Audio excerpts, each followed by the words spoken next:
Get rid of your contingency plan.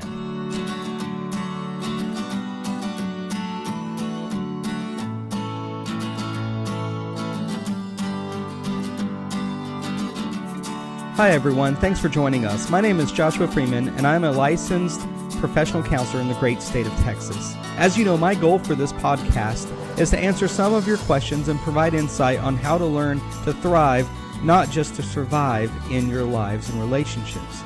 Today, we are talking about getting rid of your contingency plan. Now, what I mean is this, it's the contingency plan in a marriage. Now, I see a lot of couples who are struggling, who are going through an affair. And this is really what we're talking about today. You see, the problem is a lot of times a couple will come in to me and they've maybe dragged their spouse into the counseling session. They might want to be there. Their spouse may not want to be there. Sometimes you just don't know until you get into the session. But they've dragged their spouse there. And as we begin the discussion, we find out that the spouse had an affair with another individual.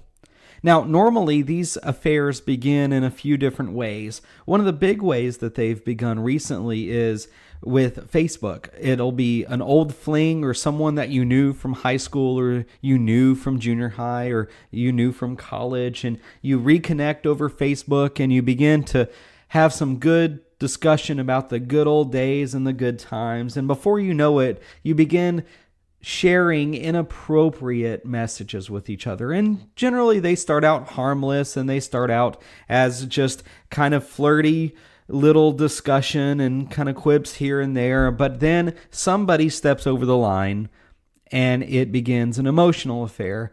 And that emotional affair sometimes leads to a physical affair. But one of the things that I often run into is once everything comes to light and everything hits the fan and the couple decides that they're going to go to counseling, we get into the session and let's say it's the guy that has cheated on his wife and had this affair. And it's not always the guy, but for the sake of this podcast today, let's say it's the guy. What generally happens is the guy gets in, and as we're discussing things, the guy doesn't come out and say it, but the guy really has not stopped talking to this other individual. And that becomes an issue. And even if the guy has stopped talking to the individual, the guy really is holding that individual in the back pocket as kind of the contingency plan. And what I mean by contingency plan is the thought goes like this. Well, my spouse has caught me cheating. And even if I want to save our marriage, I don't know if my wife is going to save that marriage. I don't know if my wife wants this marriage because now she knows I've cheated. And so what happens is the guy often will keep a backup plan. And that backup plan is, I will keep just enough conversation with this other person. I will lead this other person on just enough that if things don't work out with my spouse, I have a fallback plan. I have a contingency plan. I have someone that I can go to. If things don't work out, I have this person. So often this will look like something a little bit more subtle in that what they'll do is they will come to counseling and they'll give it a shot for a month or 2 months or 3 months or however long it will be. But in the back of their mind, what they're thinking is, I can always go back to this other relationship, especially if the other person's not married, and especially if that other person wants them to leave that relationship for them. Now, there's a lot of issues with this. There's a lot of problems built into this way of thinking. One of the problems with this way of thinking is you never fully commit to your marriage when you come in, and you never fully work through it. If you have a backup plan, you have not committed to this marriage and making this marriage work and working through the hurt and through the pain and through the poor decisions and working on making your marriage better. I believe it was Cortez that came over, and I could be wrong on who that is, but I believe it's Cortez who came over, and in an effort to inspire his men, he told them to burn their ships so that as they came into the new land, They could not turn around. They could not go home. The only direction was forward. Well, it's the same thing whenever you have an affair. When you have an affair, there is no backup plan. You burn the ships behind you so that you can move forward with your spouse, so that you can move forward in repairing the relationship and the damage that has been done, in rebuilding that trust. And so one of the problems is that if you don't burn those ships behind you, you're not going to fully be committed to the relationship. Another problem with holding cards in the back, if you will, or another problem is in having that contingency plan, is you're never going to build trust with your spouse. If your spouse knows you've got someone on the side that is waiting there to see if this thing works out, and your spouse understands that you're keeping this plan, this backup plan, they're not going to trust you. You can say all you want that you can be trusted, but they know that in the back of your mind, you are still thinking about it might work out with this other person. And so you need to cut the contingency plan, get rid of it, cut off all communication with that other person.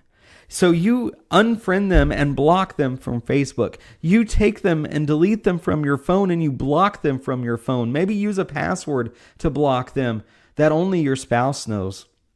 You get serious about this. You know, Scripture talks about if your eye causes you to sin, gouge it out. If your hand causes you to sin, cut it off. Now, Jesus isn't outright saying you literally do that, and there's no evidence in Christianity of Christians early on near the time of Jesus doing this. Jesus was getting at a simple point. If you are going to make a change, you get serious about that change, and that means that if you want to restore a marriage after an affair, you cut out the individual from your life that you had the affair with.